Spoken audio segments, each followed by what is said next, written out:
In this video, I just want to provide you with something you need to seriously consider if you are going to add a concrete floor to your crawlspace foundation like we have here. And in case you haven't figured it out, it's going to have something to do with the water accumulating in this area. And I'm not about to suggest that the builders aren't going to somehow protect the subfloor lumber, but I am going to suggest that you can't always rely on these drainage holes, especially if you don't slope the concrete towards those drainage holes. And you can see how well they're working right here. So we definitely have some water. It's evaporating. However, it's difficult to say how much water is actually going to accumulate in this area before actually making it out through the drain. And hopefully this drain actually goes through this section of the foundation right here, bringing me to one of the problems that you could end up having. And that would be installing something around the perimeter of the building,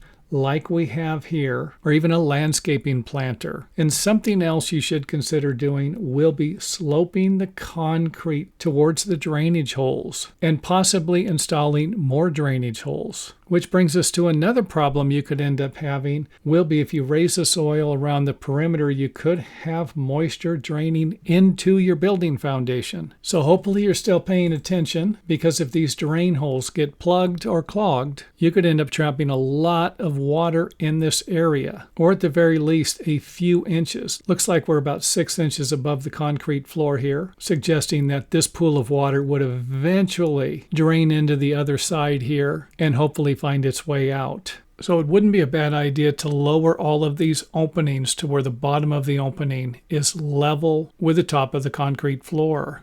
Now, if you don't have a concrete floor and water somehow starts to accumulate in the crawl space, then there's a very good chance it's going to drain out through the soil and not accumulate on top of the concrete floor. And now would be a good time to point out that the concrete floor might be used to reduce or eliminate the moisture from the soil entering into the crawl space that could create problems also. And all of this is going to be above grade, and you're going to know about it because you built the house. You're not going to block these holes. You're not going to build any planters on the exterior or do any remodeling that's going to create any problems for these drainage holes. But that doesn't mean the next person won't raise the grade surrounding the perimeter of the house. And believe it or not, this is actually something I've seen plenty of times while making repairs to homes where something like this created problems. So I can definitely see the advantages and the disadvantages to doing something like this. Advantages when it would be built correctly, and disadvantages when it wouldn't be. And as always, feel free to share any information you might have on whether or not something like this has benefits or shouldn't be done, period, in the comment area. In this next video, I am going to provide you with some ideas on how a foundation can be assembled for a raised floor in our small one-bedroom house. So in the previous example, I showed you how you could build the foundation for a solid concrete slab with footings. And in this one, we're going to use stem walls. And I would also like to point out that the measurements in this video might be different on your project. However, I am going to provide you with some of them as we go along. And I will start with the footings here that are going to be 12 inches wide and 12 inches deep, or 1 foot by 1 foot. And our walls are going to be 18 inches tall. And we are also going to need to block out for an access hole so that we can get underneath the house to fix plumbing, electrical, or anything that might be a problem in the future. And after you have firmly secured the outside perimeter of the building foundation, you can go ahead and start installing the interior section of the forming.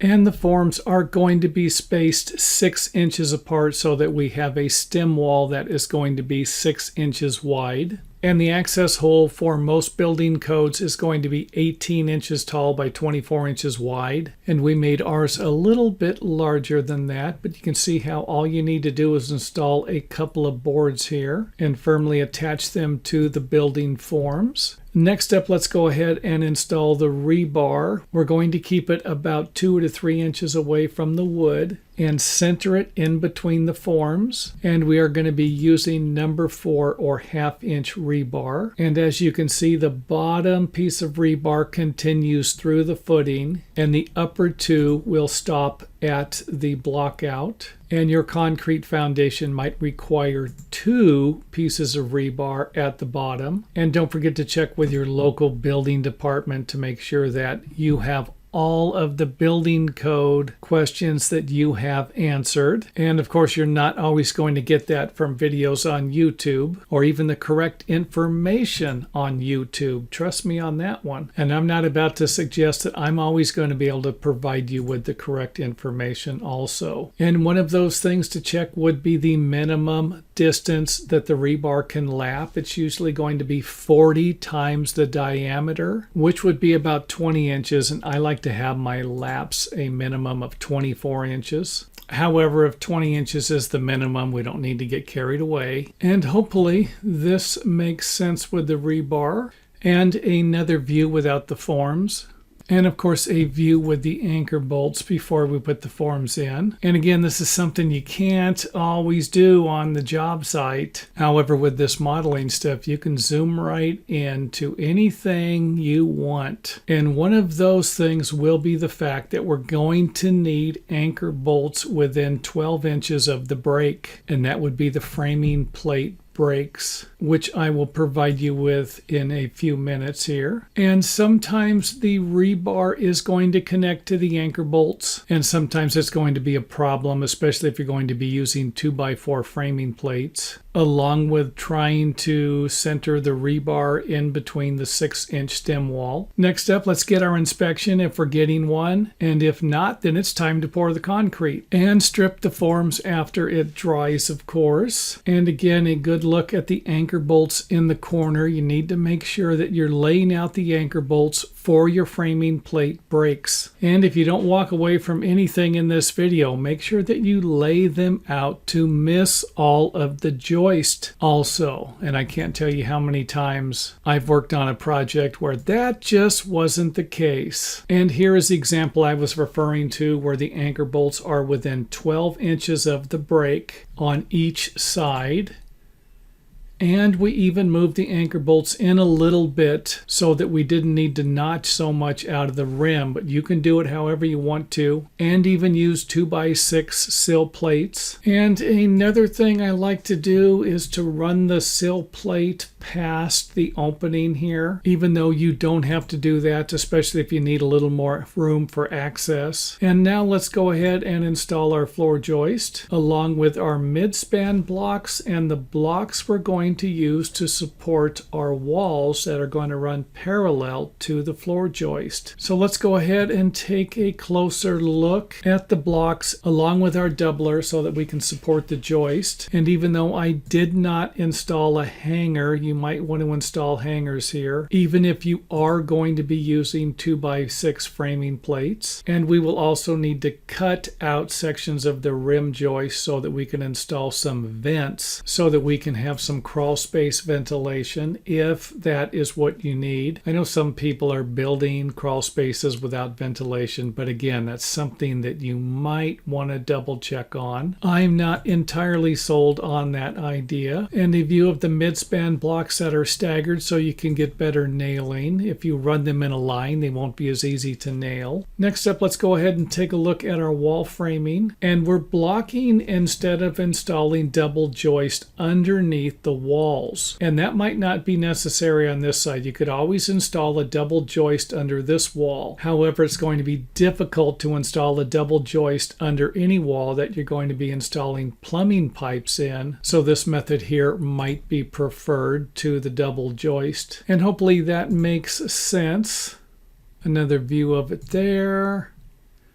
Take a look at this side, and there's no need to run the blocks past here because you're not going to be supporting a wall. However, I like to have this block stop underneath this wall here to get a little extra support. And again, you can get a good view from here what we're blocking, and of course the vent here. Now let's go ahead and remove the walls so that we can install our floor sheathing, and we're going to be using 3/4 inch OSB or plywood, whatever you want to use. And of course, even though you can't see it right now, once I install the stairway and for whatever reason you didn't allow for it and you put a vent in here, you're not going to be happy. So let's take some time and lay out all of your ventilation vents so that they aren't going to be covered up by a stairway or anything else that you're planning on installing in the future. And with that, we are now at the end of the video, and if you have any questions or comments, feel free to leave them in the comment area and I will try to answer them as soon as possible.